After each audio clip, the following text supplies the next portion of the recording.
Hola, ¿qué tal? Muy buenos días a todas las personas que nos acompañan de parte del Tribunal Electoral del Poder Judicial de la Federación.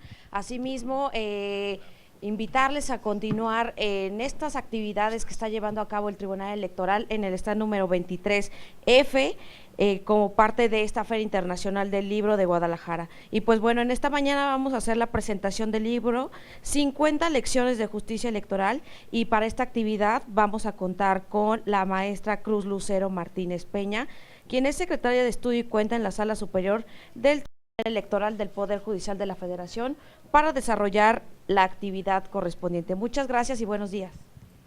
Muchas gracias, querida Jessie. Buenos días a todas, a todos quienes nos acompañan.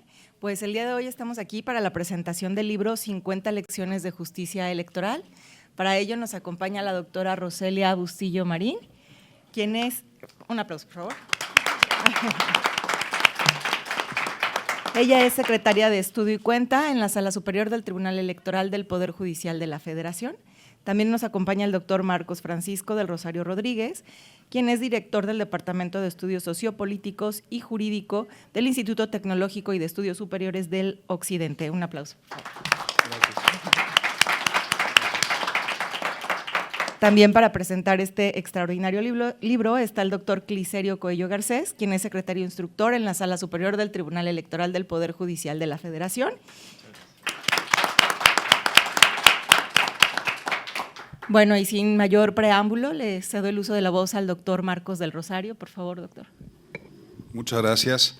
Pues un gusto nuevamente estar en una actividad, una presentación en el Tribunal Electoral. Agradezco muchísimo la invitación a uno de los autores, a Cliserio, con el cual ya tenemos una amistad de mucho tiempo, y me consta su trabajo que se ha reflejado no solamente en este texto, sino ya en diversas obras donde se plasma el estudio, la dedicación y sobre todo la experiencia. Un gusto estar con Roselia, gracias, Cruz Lucero. Bueno, pues vamos a empezar rápidamente. Les diría que este texto es debo decirlo, una gran aportación a quienes nos dedicamos en la enseñanza del derecho. Yo creo que cuando lo leí la primera ocasión, vi los casos, la manera en que está estructurado. Le dije a muchos de mis colegas, ahorita estamos precisamente haciendo una revisión en el plan de estudios de la carrera de Derecho en el ITESO, dije, esto es lo que necesitamos precisamente para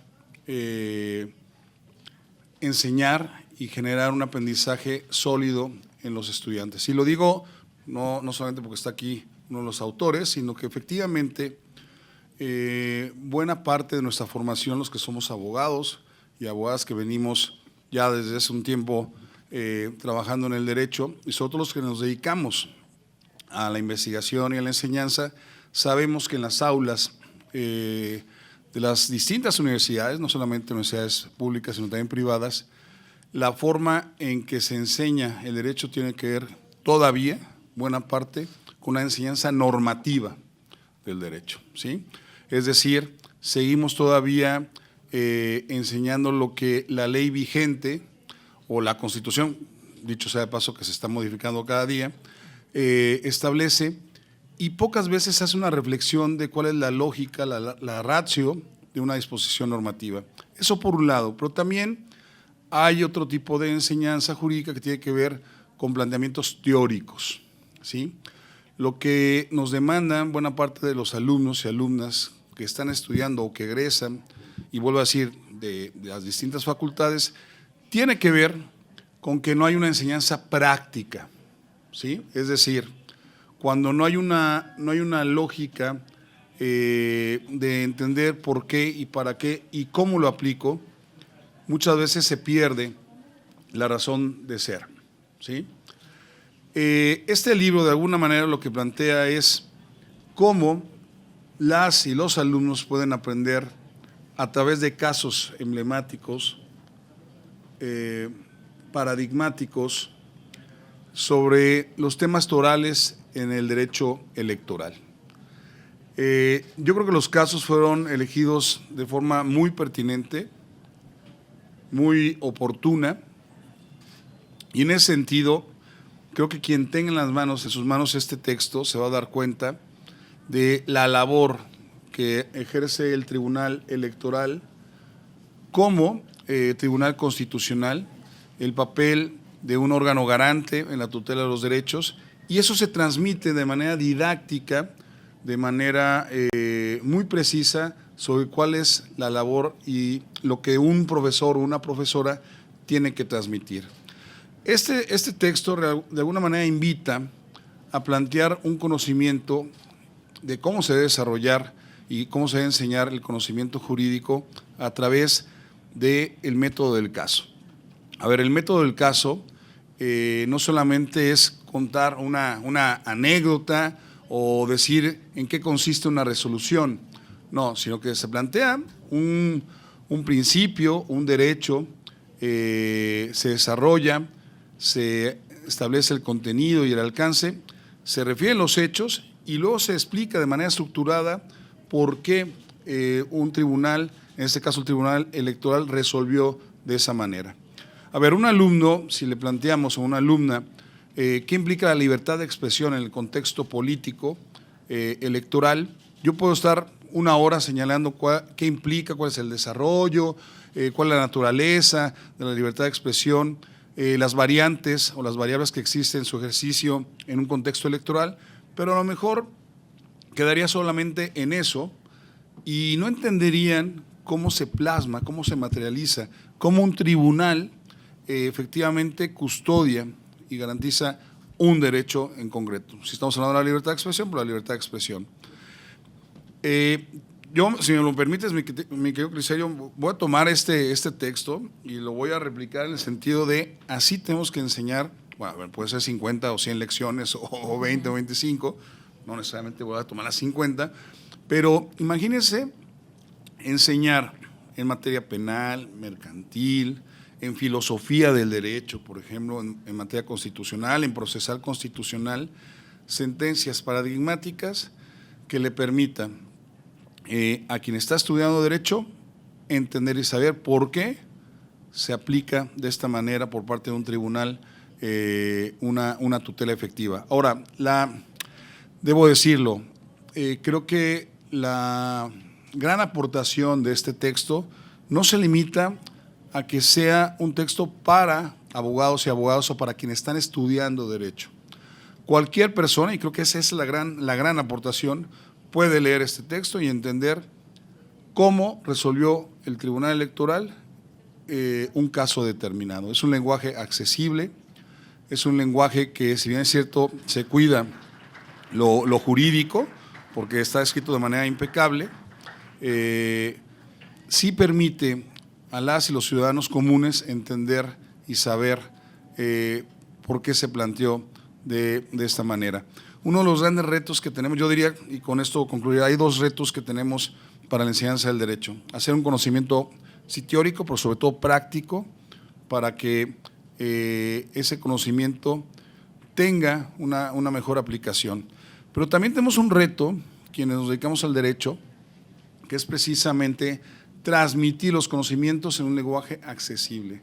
Algo que se nos ha criticado históricamente y creo que y vuelvo a decir, es un reto que aquí se está planteando que sí se puede hacer, es que nos comunicamos en un lenguaje inentendible. Y eso, debo decirlo, el Tribunal Electoral tiene años buscando precisamente que no solamente los justiciables, sino las personas común y corriente entienda por qué se decidió o por qué se resolvió en un sentido o en otro. Este texto plantea efectivamente que la enseñanza del derecho no es única y exclusivamente para quien está estudiando derecho, sino también puede acceder a generar un conocimiento aun cuando no esté estudiando la materia jurídica. De verdad felicito, no está aquí el magistrado Felipe, pero estás tú, mi querido Criselio, por este esfuerzo. Es una herramienta didáctica única y yo sé que tienes mucha chamba, pero sería muy bueno que luego te aventaras en lecciones de procesal electoral, ¿no? O sea, o de procesal constitucional, acciones, controversia. Creo que sería una herramienta muy buena y las universidades, a ver, yo al menos trataré de replicarlo para quienes se dedican a la enseñanza y a la investigación, tomen este modelo que es muy útil, pero también de mucha incidencia. Cuando escribimos un libro o cualquier texto que se va a publicar, pocas veces pensamos qué tan incidente va a ser. Y cuando hablo de incidencia es que efectivamente genera un beneficio. Y este texto, sin ser un simple manual, no, sino que es un texto donde se eligen atinadamente las sentencias, va a incidir y va a trascender, y esa es la idea de cualquier texto. Te felicito, querido Cliserio, muchas gracias por la invitación. Gracias. Muchas gracias, doctor. Pues ahora cedo el uso de la voz a la doctora Roselia Bustillo, por favor. Gracias, Lucerito. Buenos días a todas, todos. Un gusto estar aquí esta mañana con ustedes. Saludo también al doctor Cliserio, a mi amigo, colega también, al doctor Marcos del Rosario y a ti, querida amiga. A mí me gustaría también este libro, como ya dijeron, es un libro didáctico que está conformado por diversas sentencias que fueron escritas aquí por diversos autores de la ponencia del magistrado Felipe de la Mata y coordinado por él y por el doctor Cliserio. Pero ¿cómo inició este libro? Y creo que es importante decir de dónde se sacaron estas sentencias, las 50 sentencias relevantes para poder escribirlas. El magistrado Felipe de la Mata tiene desde hace muchos años, desde que es magistrado en la Sala Superior a la fecha, de cada sesión pública de la Sala Superior del Pleno, elige qué sentencias son las más relevantes para escribir artículos de opinión en los periódicos digitales, sobre todo en La Silla Rota y otros más. No sé si estoy yo diciendo aquí una publicidad, no lo sé, pero bueno, en diferentes periódicos. Y entonces, estos artículos que se fueron juntando durante todos estos años, fueron de esas sentencias relevantes, fueron de los que se eligieron para hacer este libro. De todos esos artículos se eligieron 50, de los más relevantes por cada sesión pública. Y entonces, a partir de ahí, quienes ayudamos a colaborar en los artículos o quienes ayudamos a colaborar en esas sentencias, ya sea escribiendo la sentencia o dictaminando la sentencia, nos invitaron a escribir diferentes artículos aquí. Aquí también Lucerito escribió algunos, aquí su servidora también, ¿no? Y muchos otros, que son integrantes de la ponencia del magistrado Felipe de la Mata.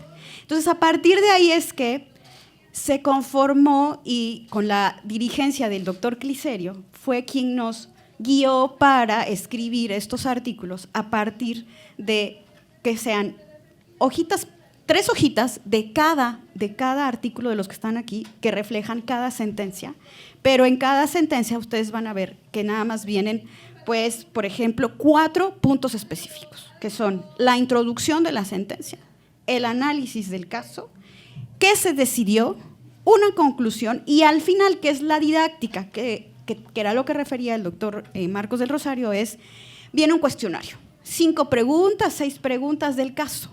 Y entonces eso es lo que lleva a que este es un libro práctico del derecho electoral, de las sentencias relevantes del Tribunal Electoral, que vienen dadas a partir del año 2016 a la fecha, es decir, de la última integración, la integración de la Sala Superior que actualmente está en el Tribunal Electoral. ¿Y cuáles son estos temas? Es decir, ¿a cuáles se refieren estos 50 artículos? Podríamos algunos mencionarlos, ¿no? Por ejemplo, principios constitucionales, los criterios interpretativos durante los procesos electorales, los partidos políticos, el modelo de comunicación política, la paridad de género, la violencia política en razón de género, la justicia inclusiva, esto es, los casos que tienen que ver con, por ejemplo, omisiones legislativas para emitir, por ejemplo, acciones afirmativas para personas con discapacidad, de la diversidad sexual, adultas mayores, indígenas, afromexicanas, es decir, que el legislativo, se le ordena al legislativo que pues emita normas que tengan que ver con los derechos político-electorales de estos grupos, ¿no? Por ejemplo. Y también sentencias relativas con la revocación de mandato. Acuérdense que hubo revocación de mandato hace unos años para el expresidente López Obrador, y el control de los actos parlamentarios, ¿no? Todos estos temas son los que se reúnen en estas 50 sentencias. Y efectivamente me parece que además de todos estos temas, el libro está dividido. Si ustedes seguramente van a salir y lo van a tomar aquí afuera, ¿no?, van a ver que el libro está considerado en varios capítulos, pero aquí lo importante es la didáctica en la que se da, porque los capítulos tienen lecciones. O sea, no habla de un tema en específico abstracto, sino que cada una de las lecciones en cada uno de estos temas que acabo de mencionar. Es decir, en el capítulo 1, por ejemplo, ustedes van a encontrar principios constitucionales. ¿Y cuántas lecciones tiene el capítulo 1? ¿No? Bueno, pues este tiene 3. Y por darles un ejemplo, ¿y cuáles son esas 3 lecciones? ¿No? La independencia judicial, de las magistraturas provisionales, la jurisdicción electoral y el laicismo, es decir, el principio, ¿no?, de laicidad y el proceso electoral, por ejemplo, ¿no?, y las medidas para la igualdad, las labores de cuidado y el principio de igualdad, por ejemplo. Y así, cada uno de los capítulos tiene sus diferentes lecciones. Y creo que eso es lo que sirve para aterrizar realmente pues la enseñanza del derecho y del derecho electoral, porque si no me dejarán mentir, bueno, los que ya tenemos una edad más avanzada que varios de ustedes que están aquí, ¿verdad? Pues en las universidades pues no existe la materia de derecho electoral tal cual, en algunas, al menos en la escuela, cuando nosotros estudiábamos, ¿no? Y en otras es una materia optativa, ¿no? Y en otras pues ni optativa. Y este libro sirve, ¿no?, realmente para todos aquellos que quieran conocer sobre el derecho electoral, el derecho constitucional electoral, la paridad de género, es decir, las mujeres, cuántas mujeres han llegado ahora a los cargos de elección, ¿no?, tanto diputadas, senadores, o sea, ¿a partir de qué, no? Y que son sentencias del tribunal que les ha obligado a los partidos políticos a registrar mujeres, por ejemplo, o cuántas personas indígenas han llegado también a través de sentencias, ¿no? Y esto también para quienes quieran conocer, pues no solamente el derecho electoral, sino la política actual que tenga que ver con la integración de los cargos de elección popular, ¿no? Y pues bueno, yo nada más felicitaría a los 2 coordinadores, al magistrado Felipe de la Mata y al doctor Cliserio por esta buena pues iniciativa, y yo creo que se seguirá para otros temas, como dicen, ¿no?, y para el derecho electoral. Muchas gracias.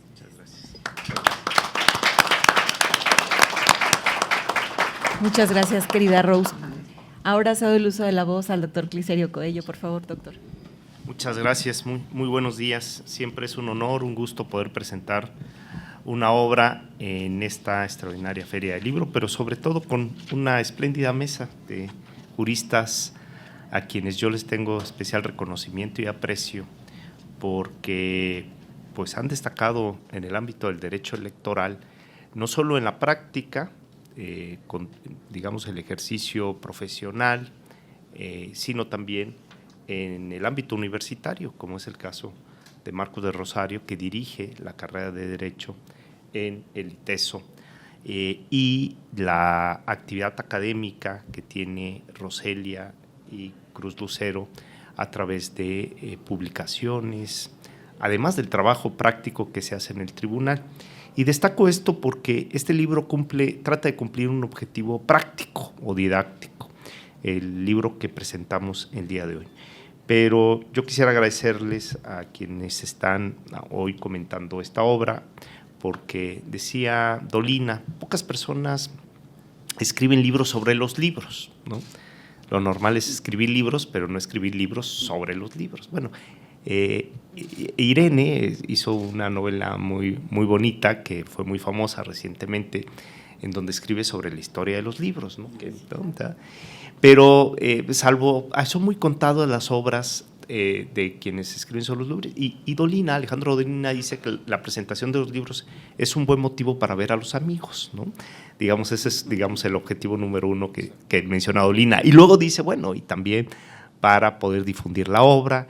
Y en uno de los objetivos dice, y bueno, y para que se venda la obra, bueno, también para que se venda la obra, aunque en todo lo que edita el Tribunal Electoral es de distribución gratuita, ustedes de manera gratis, al terminar la presentación del libro, pueden tener acceso a esta obra. Así que, pues muchas gracias también a Agustín Millán por siempre este liderazgo y esta coordinación que nos permite tener estas presentaciones del libro aquí en la FIL Guadalajara. Yo quiero contarles que con el magistrado Felipe de la Mata, durante muchos años venimos intercambiando puntos de vista y siempre estaba presente una preocupación que no habíamos logrado resolverla, aunque él es muy creativo y ¿no? es muy inquieto en los temas académicos.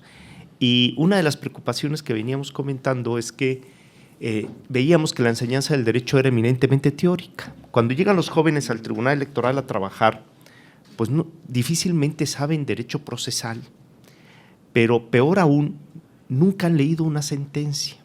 Y fíjense, yo después de 20 años de profesor de Derecho Constitucional, yo llego a mi clase a la Facultad de Derecho de la UNAM y le pregunto el primer día de clases a mis estudiantes de ese semestre en turno, ¿quiénes han leído una sentencia? Tercer o cuarto semestre, tampoco son semestres tan avanzados, porque teoría de la Constitución y derecho constitucional, digamos, se ve al principio en los primeros 2 años.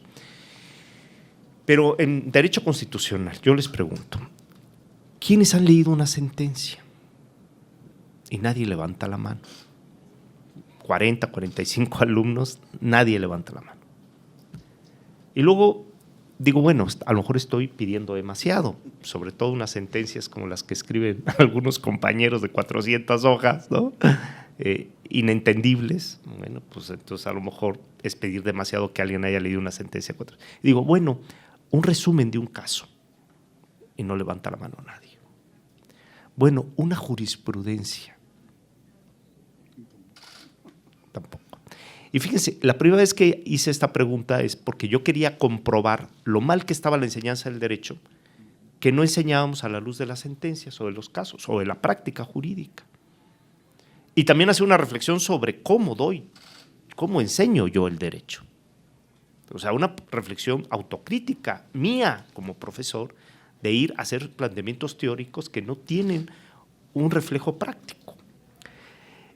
Pero yo pensaba que a lo mejor 3, 5, 10, 15 me iban a decir que habían leído una sentencia y yo iba a corroborar mi tesis diciendo solo el 30% de los estudiantes, solo el 20%, solo el 10%, solo el 5%. Bueno, el 0% de los estudiantes en el cuarto semestre ha leído una sentencia. Claro, se están formando como juristas, pero se están alejando del derecho. El gran problema, fíjense, y lo digo de manera respetuosa, alejarse del derecho es alejarse del entendimiento de la aplicación del derecho. Porque una cosa es, y creo que es muy importante, y yo pues obviamente me dedico también a la doctrina, me gusta la doctrina, me gusta el derecho constitucional, la filosofía constitucional, escribo cosas sobre filosofía constitucional, pero toda mi vida he hecho práctica jurídica. Entonces, es muy importante, obviamente, entender el sistema de normas, el sistema de reglas, entender la doctrina y las corrientes del pensamiento jurídico, pero necesitamos un tercer elemento muy importante, la triada del entendimiento del derecho, que es la aplicación práctica del derecho, la interpretación del derecho, la resolución de problemas, de casos, porque recuerden ustedes que el derecho es producto de la razón humana al servicio de la sociedad.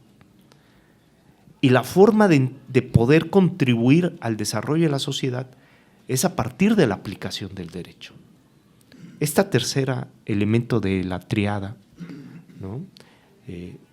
Doctrina, sistema legal y jurisprudencia o sentencias o aplicación práctica del derecho, nos da una formación completa, integral del jurista. Y no generamos que el jurista se aleje del derecho, ¿no? Fíjense, en Estados Unidos, la primera clase de derecho en las universidades de Estados Unidos, la primera clase del derecho es empezar a analizar la sentencia Marbury versus Madison de 1803, del juez Marshall. en donde se establece la doctrina, sí, una doctrina, en una sentencia se establece el inicio de una doctrina de la judicial review. Y luego, obviamente, se dejan leer textos sobre la doctrina de la judicial review, es decir, cómo se puede revisar la constitucionalidad de la ley a la luz de una sentencia. Y entonces se analiza la doctrina y se analizan los textos constitucionales y los elementos de la supremacía constitucional, de la jerarquía constitucional, pero el punto de partida no es la ley o un texto doctrinario o un artículo de la Constitución, sino el punto de partida es un caso, a partir de un problema. Se presenta un problema y hay que resolver ese problema. Entonces, fíjense, esta reflexión que yo he hecho durante muchos años con el magistrado Felipe de la Mata, el año pasado platicando, él tenía un cúmulo muy importante, como lo ha dicho Roselia, de artículos publicados sobre casos, columnas. Y claro, esto nos daba una orientación, que había un punto de partida. Obviamente, homogenizar todos estos artículos, ¿no?, y darles una orientación de lecciones, pues era todo un reto, porque a veces pues habían opiniones, comentarios, ¿no? Entonces dijimos, bueno, si ahí están los mejores casos, clasifiquémoslo y vemos qué partes de esta opinión puede formar parte de la introducción o del planteamiento del problema, y cómo homogenizamos con un método del caso 50 lecciones, porque hacer más era demasiado ambicioso. O sea, ya agarrar 50 artículos periodísticos y trasladarlos a lecciones, homogenizando el método, pues era un reto muy importante, y obviamente tuvimos que hacer, digamos, un ejercicio, ¿no?, colectivo, ¿no?, en el que con determinados parámetros se pudiera transformar eso que inicialmente estaba dirigido a difundir, cómo podemos trasladarlo con un método a la posibilidad de enseñar, que son cosas totalmente diferentes, ¿no? Fíjense. Y con esto, ir transformando también el modelo de la enseñanza del derecho, ir poniendo un granito de arena frente a la complejidad que tiene. Y esto no es responsabilidad, digamos, de que alguien sea culpable de que seamos legalistas. En el modelo continental así se enseñaba el derecho, a partir de los códigos, ¿no? Y eso tenía mucho sentido con el legicentrismo o con la aplicación literal de la ley. Recuerden que Montesquieu decía, el juez es la boca muda que pronuncia las palabras de la ley. Entonces, si el juez únicamente tiene que aplicar la literalidad de la ley, pues entonces pues es muy sencillo estudiar derecho, aprenderse de memoria el código. Pero hoy eso ha cambiado, se ha transformado las formas de aplicar el derecho, ¿no? Fíjense, a mí me gusta mucho contar esta anécdota, digamos, figurativa del juez Holmes, ¿no?, que va en su carreta, jalado por un caballerango, ¿no?, y en el camino al juzgado, el juez Holmes, a finales del siglo XIX, se encuentra un estudiante que iba camino a la universidad y le dice al joven estudiante, oiga, ¿quiere usted un ray? Yo voy a pasar enfrente de la universidad porque voy a los juzgados. Claro, el estudiante quedó extasiado de que el juez Holmes le iba a echar un aventón a la universidad. Se sube a la carreta y van jalados por el caballo. Y claro, cuando llegan a la universidad se baja el estudiante y le dice, adiós juez Holmes, hoy haga justicia. Digo, se le ocurrió, estaba emocionado, y se le ocurrió invitar al juez Holmes a que hiciera justicia. El juez Holmes había ya arrancado los caballos. Cuando le dice a su caballerango, detente por favor, se regresa. Claro, el estudiante quedó estupefacto porque no sabía si había ofendido al juez. El juez abre la ventanilla y le dice, a ver, que le quede claro, mi trabajo es aplicar la ley, no hacer justicia. Ah, caray. Entonces hay una diferencia entre aplicar la ley y hacer justicia, porque la aplicación literal de la ley puede tener un resultado injusto o justo, dependiendo del caso. El legicentrismo se alejó de la justicia porque en los casos difíciles, muchas veces en la aplicación de un silogismo en la lógica deductiva, la premisa mayor, la premisa menor y la conclusión, te da un resultado, la aplicación literal de la ley. O como dicen algunos, la aplicación automática o matemática de la ley. Tienes una norma que establece una prohibición, tienes un hecho que encuadra en la prohibición, por lo tanto tu conclusión es que se actualiza la prohibición y por lo tanto debe sancionarse, ¿no? Y ya.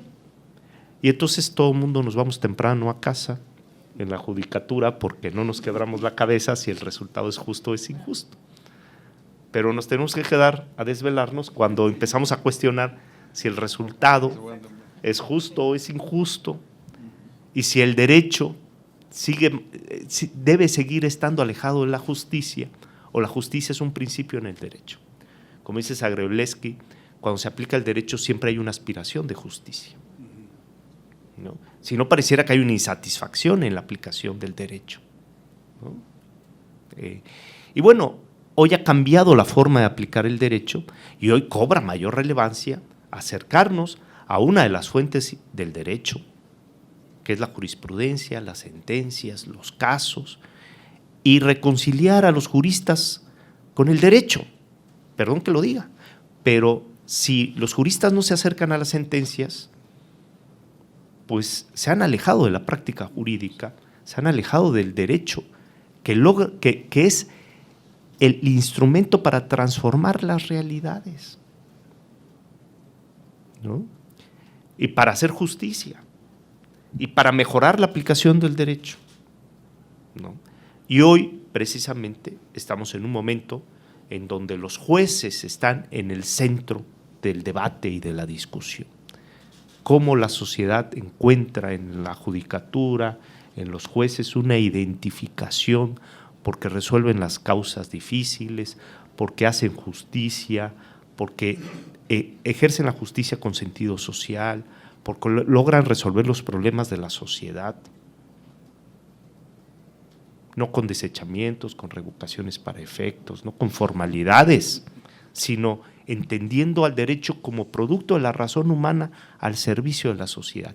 Y no hay mejor servicio de la sociedad que acercarse a cómo se aplica el derecho, cómo se acerca el derecho a la justicia, a esa noción de justicia, pero también a esa noción de justicia social.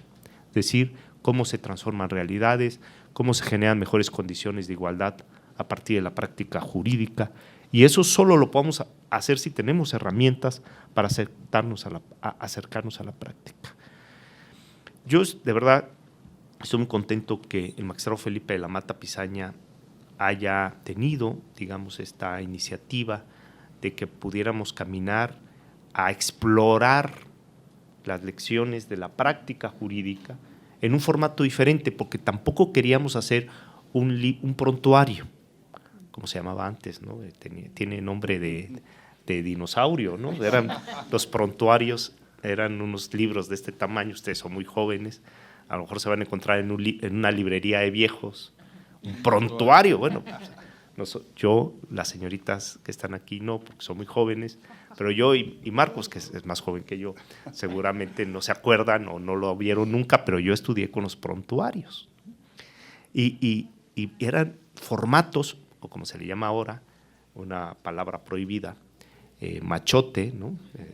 El machismo, no está los machotes, ¿no? Que eran formularios.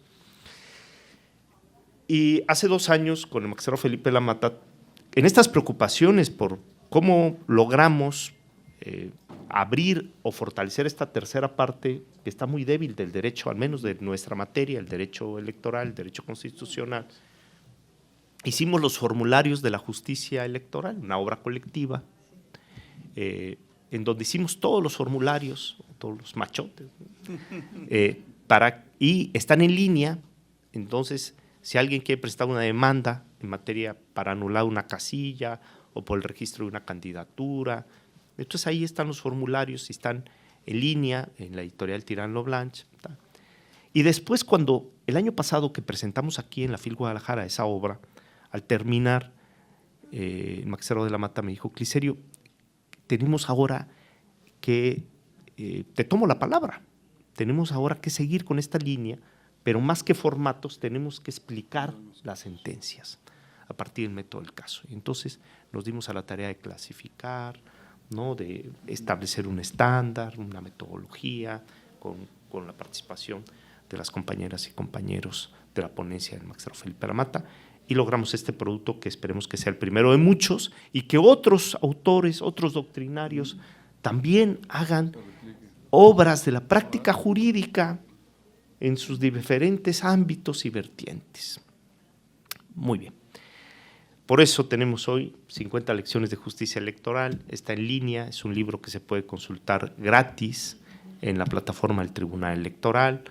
Aquí también tienen algunas ediciones impresas en el stand del tribunal, que esperemos que se animen a visitarlo, porque además hay obras muy interesantes, se están presentando libros y se están debatiendo sobre temas de actualidad de manera permanente, ¿no? Y pues esperemos poner un pequeño ladrillo en esta pirámide que queremos edificar todos juntos para mejorar el entendimiento del derecho y recuperar el sentido original del derecho en la sociedad, que es el derecho al servicio de la sociedad, no al servicio de unos cuantos, no al servicio de los sueldos, de los privilegios, no, al servicio de la sociedad, al servicio de los que menos tienen. Es decir, ese es el sentido del derecho. Bueno, muchas gracias.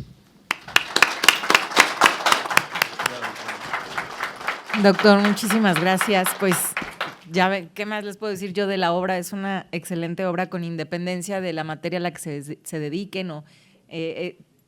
Entiendo que aquí tenemos la presencia de estudiantes y de profesores y por supuesto agradecemos que nos acompañen de la Universidad del Valle de México y de la Universidad Azteca de Guadalajara, Campus Juárez. Muchas gracias por estar aquí. Y pues sí, como dice el doctor Cliserio, bueno, en general quienes presentan esta obra, les invitamos a consultarla porque además es de gran relevancia y como les decía, con independencia de si les interesa o no la materia electoral, en mi opinión es un muy buen primer acercamiento, si no es que no ya han tenido otro, que les puede orientar respecto de cómo entender la dinámica de las sentencias y de esta importancia de tener este acercamiento, no solo quedarnos con la doctrina, sino también con la práctica, porque esto también permite comprender mejor a qué se dedican, qué están estudiando, a qué van, ¿no? Y perfeccionarlo. Pero bueno, no quiero abusar de lo que voy a decir, entonces les agradezco mucho. No sé si alguien quiere comentar algo al respecto o quieren también los presentadores de la obra señalar algo más. ¿Alguna pregunta? Como en las bodas, díganlo hoy o callen para siempre. Quedó muy claro. Quedó muy claro. Sí, pues sí. No más dudas. Pues muchísimas gracias nuevamente por su presencia, muchas felicidades por el libro y pues muchas gracias. Gracias a todas y a todos.